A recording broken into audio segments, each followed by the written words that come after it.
नमस्कार, मैं रवीश कुमार। चलिए जानते हैं आज की सबसे बड़ी और महत्वपूर्ण खबरों को सिर्फ 5 मिनट में। ईरान और इजराइल के बीच बेशक युद्ध विराम हो गया हो, लेकिन हकीकत यह है कि इजराइल के लिए खतरा अभी टला नहीं है। शायद यह युद्ध का अंत नहीं बल्कि एक नए अध्याय की शुरुआत है, उस अध्याय की जहां शांति की चादर के नीचे एक बारूद भरा मैदान छुपा है। खबरें लगातार आ रही हैं कि अब ईरान ने सिर्फ आकाशीय नहीं बल्कि जमीनी मोर्चे भी खोल दिए हैं।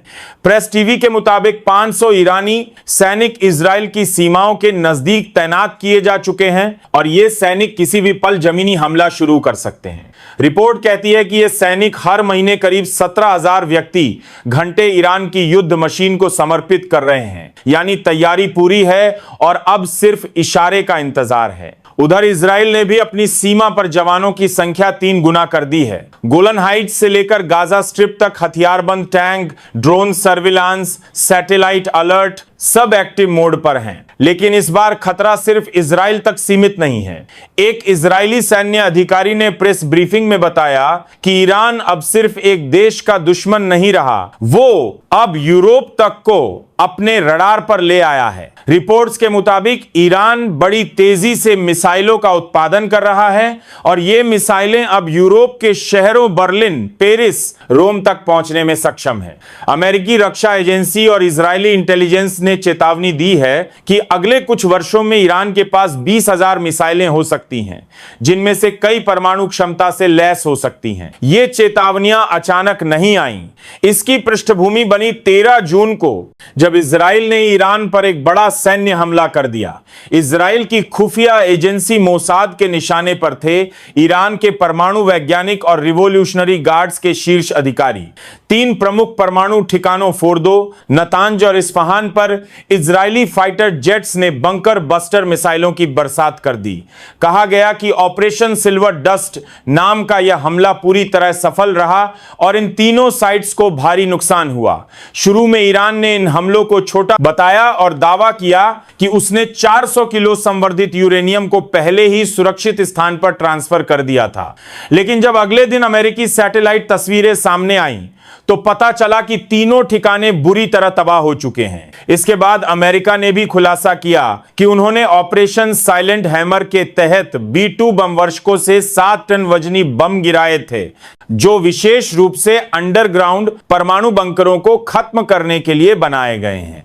अमेरिकी राष्ट्रपति डोनाल्ड ट्रंप ने प्रेस कॉन्फ्रेंस में कहा कि we have wiped Iran's nuclear infrastructure off the map. वहीं इजराइल के प्रधानमंत्री बेंजामिन नेतन्याहू ने कहा कि यह हमला इजराइल की सबसे बड़ी सुरक्षा जीत थी। लेकिन दिलचस्प बात यह रही कि ईरान ने लगातार 3 दिन तक अपने बयान बदले। पहले कहा कि हमला मामूली था, फिर कहा कि यूरेनियम सुरक्षित है।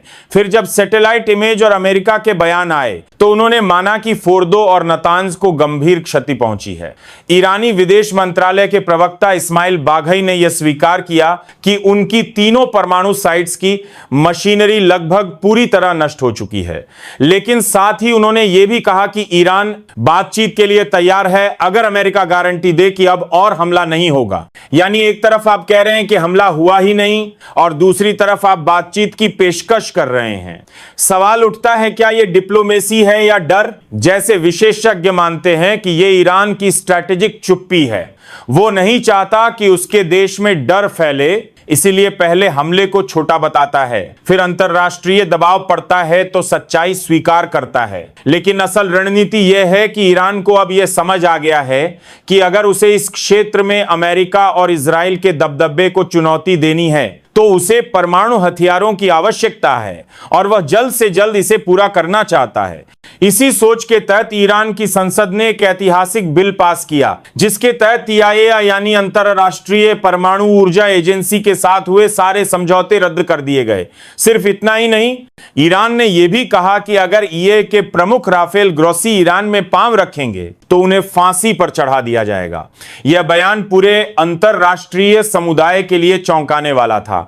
ऐसा पहली बार हुआ है जब किसी देश ने एक अंतरराष्ट्रीय निरीक्षण एजेंसी के प्रमुख को मौत की धमकी दी हो। अब कहानी यही खत्म नहीं होती। 23 जून को जब दुनिया को लगा कि शायद युद्ध विराम टिकेगा, ईरान ने करतर स्थित अमेरिकी एयरबेस अल उदीद पर मिसाइलों से हमला कर दिया। 3 मिसाइलें गिराई गईं, एक हैंगर तबाह हो गया और 2 अमेरिकी पायलट घायल हुए। यह हमला सिर्फ सैन्य नहीं था, यह एक खुला संकेत था कि अमेरिका अब इस खेल से बाहर नहीं रह सकता। इस हमले के बाद सऊदी अरब ने भी अपनी थाद मिसाइल रक्षा प्रणाली को सक्रिय कर दिया। यह वही सिस्टम है जो बैलिस्टिक मिसाइलों को आसमान में ही रोकने के लिए डिजाइन किया गया है। सऊदी एयरफोर्स ने जॉर्डन और इराक के ऊपर उड़ते हुए ईरानी ड्रोन को मार गिराया और खाड़ी देशों में पहली बार एक साथ सामूहिक सुरक्षा रणनीति पर चर्चा शुरू हुई। उधर मोहम्मद बिन सलमान, जो पिछले साल तक ईरान से मैत्रीपूर्ण रिश्तों की बात कर रहे थे, अब खुलेआम इजराइल को समर्थन दे रहे हैं।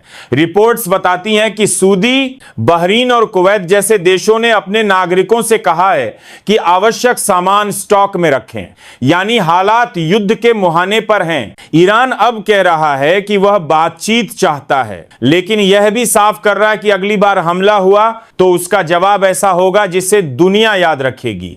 इधर अमेरिका यह स्पष्ट कर चुका है कि ईरान का परमाणु कार्यक्रम अब सहन नहीं किया जाएगा।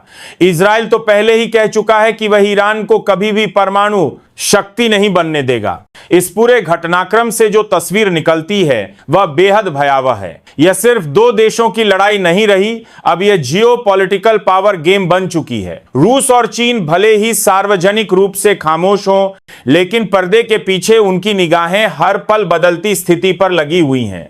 चीन का ट्रेड बेल्ट ईरान से होकर ही जाता है और रूस के लिए ईरान एक अहम सामरिक सहयोगी है। तो दोस्तों, युद्ध विराम हुआ है, लेकिन हालात बिल्कुल भी स्थिर नहीं है।